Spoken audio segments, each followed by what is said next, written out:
Hi, I'm Lance Simard. Hi, I'm Justine Burke, Welcome to the Pharma Files. where medicine meets mystery. Today we are going into a really deep and frankly pretty unsettling chapter of modern medical history. We're looking at the era of psychosurgery and specifically the meteoric rise and the absolutely catastrophic fall of the lobotomy. And when you dig into the source material like we have, you realize this story isn't just about a single medical procedure. It's a profound look at what happens when a system is pushed completely past its breaking point. That's it, exactly. It's a story that's really defined by desperation, by institutional pressure. And by this kind of misplaced hope, the kind that promises a quick, simple fix to a problem that feels completely intractable. And that kind of hope, as we'll see, can become the engine for just irreversible tragedy. That's a really good way to put it. And to really get why the lobotomy was not just accepted, but embraced, we can't start in the lab. No. We have to start in the trenches, in the state psychiatric hospitals of the mid-20th century. Okay, so let's set that scene. Because you just can't appreciate the urgency that drove this entire movement without understanding the sheer scale of the crisis facing American psychiatry in the 1930s and 40s. It wasn't just a problem, it was an institutional collapse in slow motion. The word overwhelmed doesn't even begin to cover it. It barely scratches the surface. By the middle of the century, these state hospitals were, they were catastrophically over capacity. These were buildings designed in, the late 19th, early 20th century? Exactly. They were often built to house maybe 500, maybe 1,000 patients. The idea was to have these spacious, sort of therapeutic environments. But that's not what they became. Not even close. By the 1940s, they were bursting, holding 3, 4, sometimes even 5 times the number of people they were built for. And the sources we looked at paint just a shocking picture of what that actually meant day to day. It's hard to even visualize. You have to imagine corridors, Yeah. the main hallways meant for people to walk through, just permanently aligned with beds side by side. And the recreation rooms, spaces that were meant for therapy or some kind of activity, they were just converted wholesale into these massive impersonal sleeping wards. Any concept of basic human privacy just vanished. It was gone. And that kind of overcrowding, that spatial breakdown, it leads directly to other crises. Of course. Sanitation, safety, the noise levels were described as constant, a chaotic din. In that kind of environment, the possibility of providing any kind of meaningful individual care it evaporates. What about the staff, the people trying to manage this? They were completely burned out, utterly spread thin. You have nurses who were responsible for managing dozens of patients at once. And not just quiet patients. No, patients suffering from acute psychotic breaks, severe agitation. It's an impossible task. I have physicians. A single physician could be responsible for hundreds of lives. Hundreds. And the critical thing to understand is that they had almost no ability to change the long-term outlook for most of them. So let's talk about who was in these institutions. Yeah. What was the scope of illness they were trying to manage? It was vast. It wasn't one single profile. The wards were just filled. You had patients with severe schizophrenia, chronic bipolar disorder, what they called profound crippling anxiety. And severe depression, too. Severe, intractable depression, even epilepsy, which, was often treated within the psychiatric system back then. So no matter what the diagnosis was, the day-to-day reality inside those walls was just a long, bleak stretch of permanent institutionalization. Because there were no effective tools. And this brings us right to the heart of it, the problem of stalled care. The doctors felt helpless. They felt trained to intervene, to heal, but their practical tools were, as one source put it, blunt, unreliable, and largely ineffective. Let's run through what they actually had, because it really clarifies the desperation. Okay, so number 1, you have sedatives. Probably the most common treatment. But what did they do, really? They just dulled the agitation. That's it. They didn't restore cognitive function. They didn't give anyone their independence back. They just quieted the patient down. Sort of turning them into functional zombies in many cases. Yes. And when the chemical approach wasn't enough, then they often resorted to physical restraints. We're talking about straitjackets, confinement in seclusion rooms, even being physically tied to beds to control behavior. which is inherently traumatic. Terribly traumatic. And it just compounded the exhaustion and the morale crisis among the staff who had to administer it. What about ECT, electroconvulsive therapy? Well, ECT today is a much more refined and understood tool, but back then, its application was often crude and pretty unpredictable. So it's hit or miss. Very hit or miss. It sometimes helped with severe depression, but it was just as likely to cause distress, fear, even physical injury. They didn't fully understand its mechanisms. It was like using a hammer when you really needed a scalpel. And what about talk therapy? The classic Freudian model, psychoanalysis. Why wasn't that an option? In a public institutional setting, it was an absolute fantasy, a complete non-starter. Too resource intensive. Massively. Psychoanalysis demands years of consistent work. It requires a patient who is stable, highly verbal, and engaged, and it needs hours and hours from a highly trained specialist. Luxuries they just did not have. Not even remotely. You can't do a 2-year analysis when you're responsible for 400 other patients. It's impossible. So if you're a doctor in that world, you're just facing this unending tide of human suffering. And your training tells you to do something, to intervene. But all you can really do is manage the decay. So institutionalization wasn't treatment. It was custodial confinement. And for many, it became a life sentence. Which is where the pressure comes in. Exactly. Psychiatry was paralyzed. And this is the critical point for you to grasp. The intense, overwhelming pressure to act. From all sides. All sides. Families are begging for their loved ones back. Administrators are demanding solutions to free up beds. Legislators are pressing for lower budgets and, visible cures to justify optimism. And into that void. This massive, urgent void. The need for a treatment that was quick, scalable, and looked scientifically decisive, that is precisely the space that psychosurgery rushed in to fill. It promised a breakthrough. And if that breakthrough looked like surgery, with all the authority of physical medicine, even better. That pressure just kept building until someone offered what seemed like a terrifyingly simple way out. Which brings us right to the birth of the procedure itself. Muniz and the first cut. The whole thing rested on this one, deceptively simple idea. The hypothesis was if mental illness is a physical problem, a problem of disordered brain circuits. Then you can use a physical intervention to alter those circuits and provide relief. A physical solution for a physical problem. And compared to the absolute chaos of the wards, that promise was irresistible. It offered calm where there had only been chaos, relief where there had been just endless, agonizing management. And the first report seemed so promising. They did. They suggested that patients who were consumed by these obsessive thoughts or paralyzing agitation could become quieter, calmer, easier to care for. So we have to trace this back to the source. The early 1930s, and a Portuguese neurologist named Antonio Egas Muniz. Muniz's hypothesis was truly radical for its time because it directly challenged the psychiatric consensus. He insisted that this intractable mental suffering wasn't some moral failing or spiritual problem. He said it was in the brain. It was rooted in the brain itself. He theorized that patients were essentially trapped in these pathologically rigid neural pathways. Like a record skipping on the same groove over and over. That's a perfect analogy. And he specifically targeted the frontal lobes. His idea was, if you could just interrupt the functional circuits that connect the frontal lobes to the emotional centers of the brain, you might loosen the illness's grip. And it's crucial to note his goal here. He wasn't trying to restore the person's original personality. No, not at all. His stated goal was to dampen the intensity of the symptoms, to relieve what he saw as just overwhelming destructive suffering. What's so fascinating is how modern and legitimate this all sounded in its scientific context. He wasn't just pulling this out of thin air. Not at all. He was drawing on some of the latest developments of the day. Early neuroscience was just starting to map the functional areas of the brain. And there were those animal experiments. Right, showing that damage to the frontal lobes in, say, chimpanzees could profoundly change their behavior. It could make them less aggressive, less volatile. So, philosophically, this was a huge pivot. A profound one.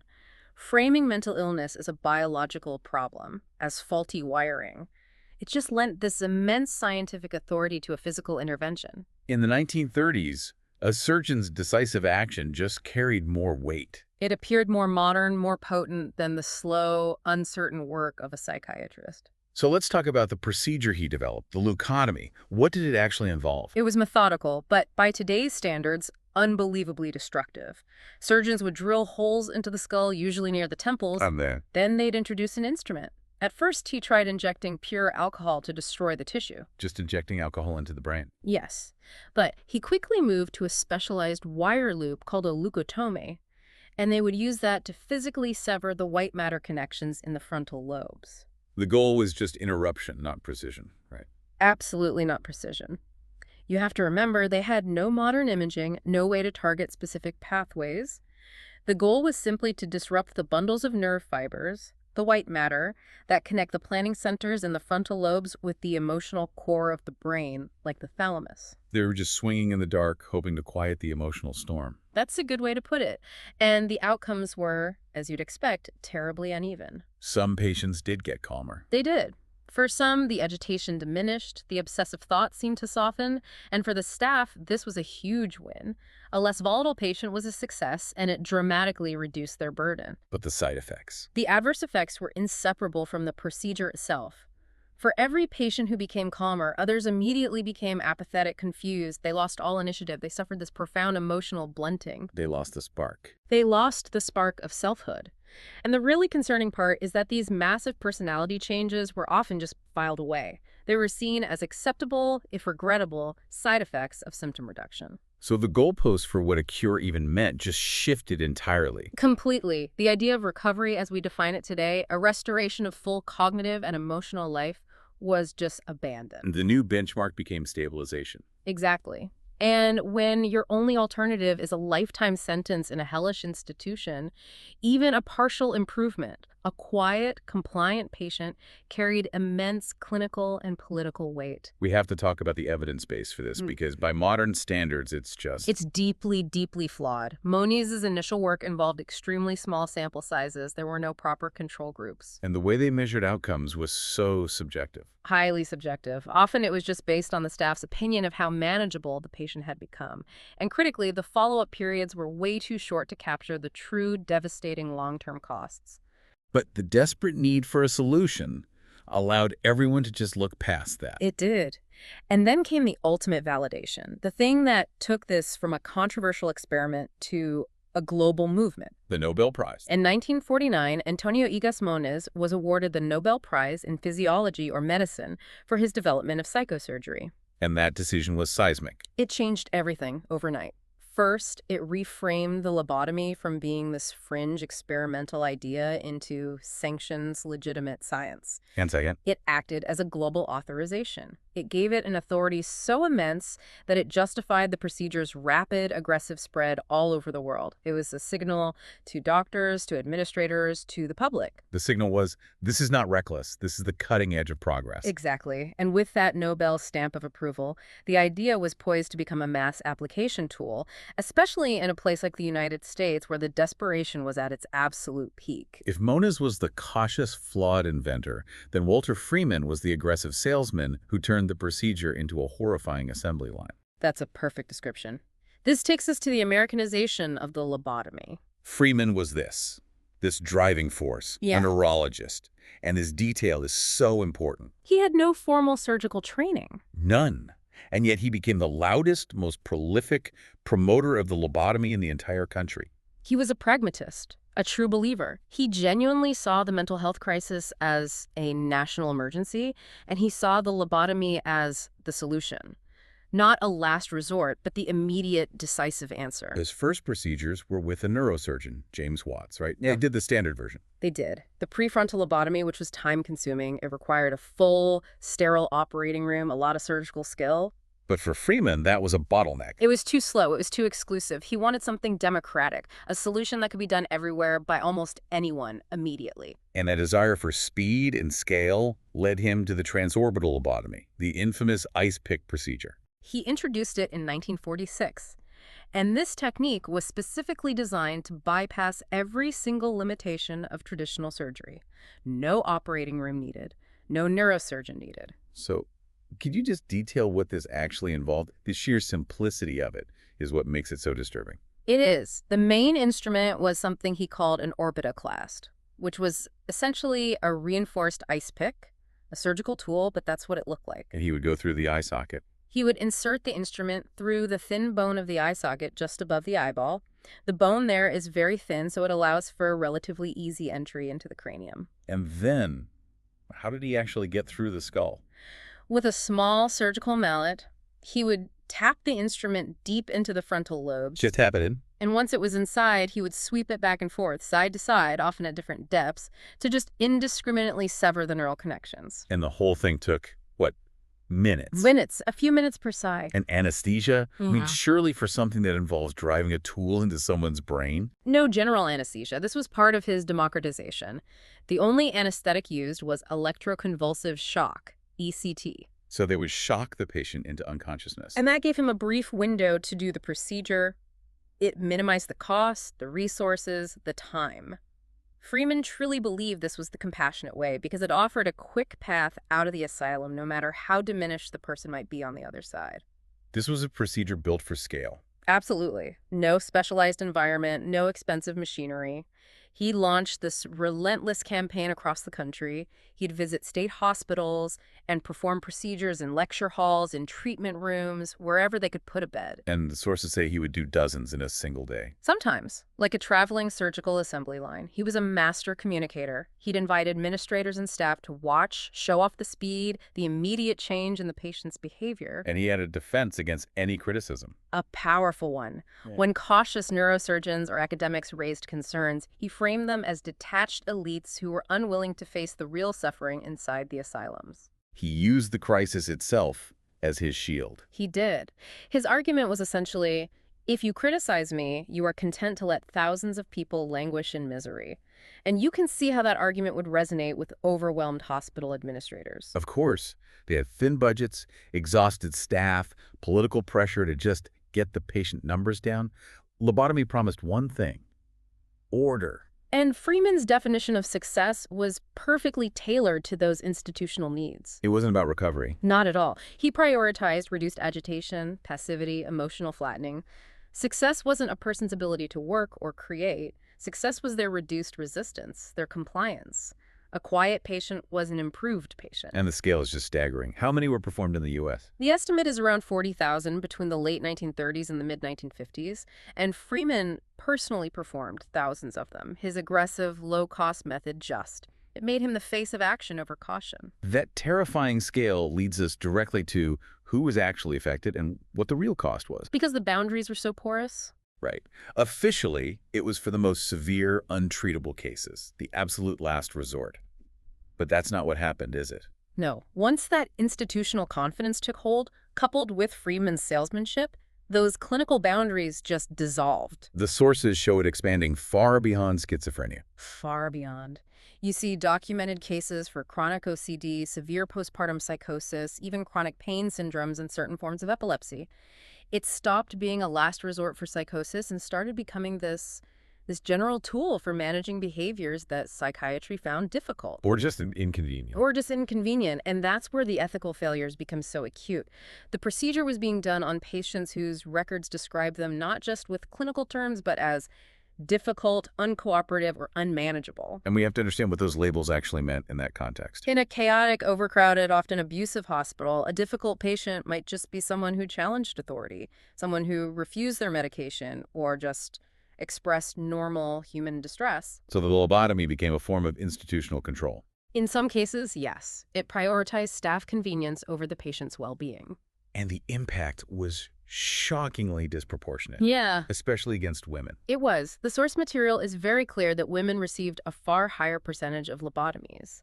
And when you look at their medical records, the justification often uses moral or social terms, not just psychiatric ones. What kind of terms? They're described as rebellious, emotionally unstable, hysterical, too passionate, women who resisted the social roles of the time, who expressed anger or frustration. They were pathologized. They were pathologized in a way that made them prime candidates.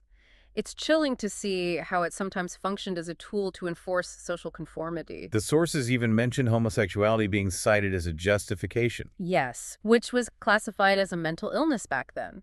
The goal in some of those documented cases seems to have been the surgical enforcement of social norms. It's horrific. And the tragedy of consent in all this is just profound. I mean, how could anyone give meaningful consent in that environment? The reality is they couldn't.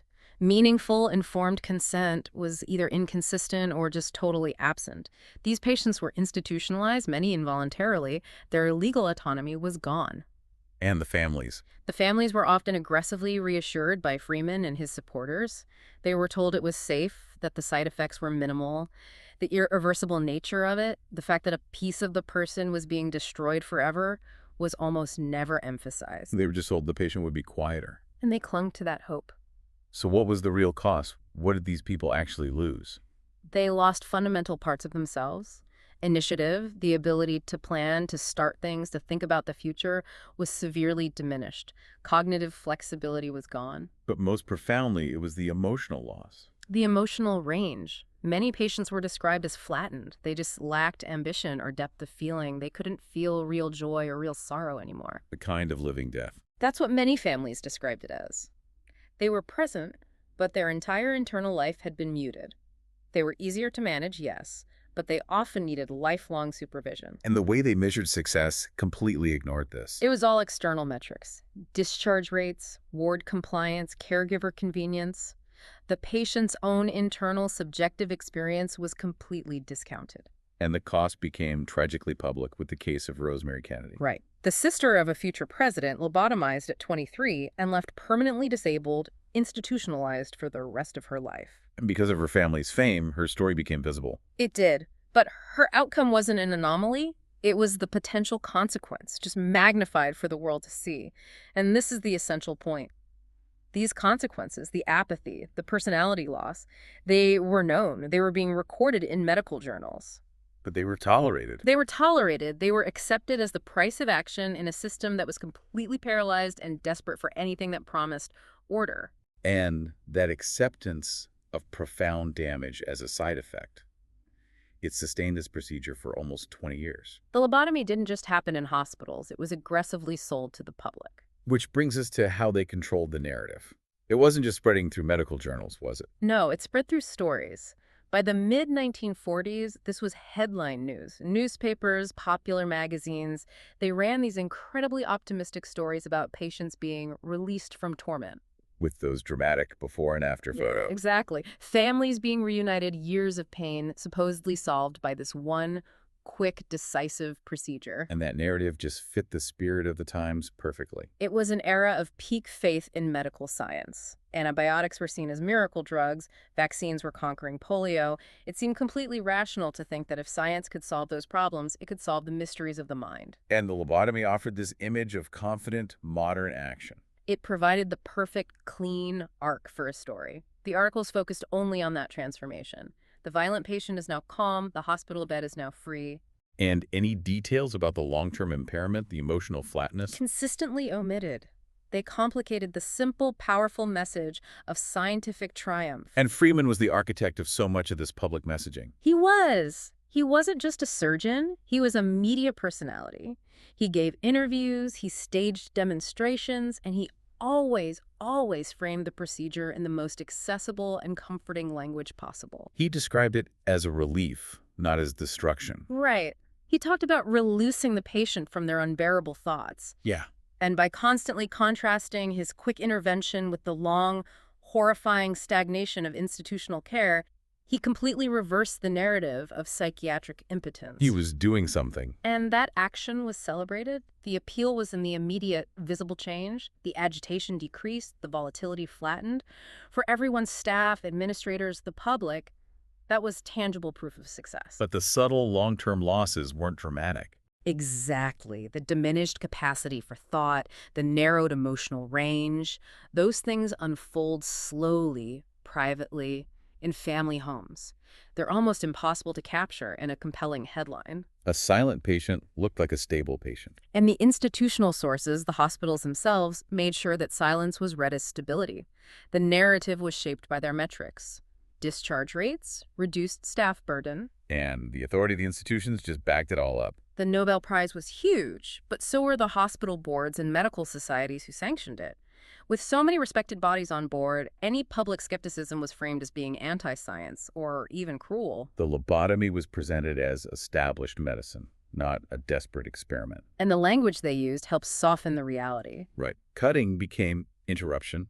Loss of personality became calming or stabilization. Those choices mattered. They shaped which outcomes were seen as relevant. Which is why public doubt was so slow to build. It was. The harms were hidden, and when patients came home, the discrepancy between the public story and the private reality was a family tragedy. They were calmer, but they were also distant, gone. Distant, unable to manage their own lives. profoundly dependent.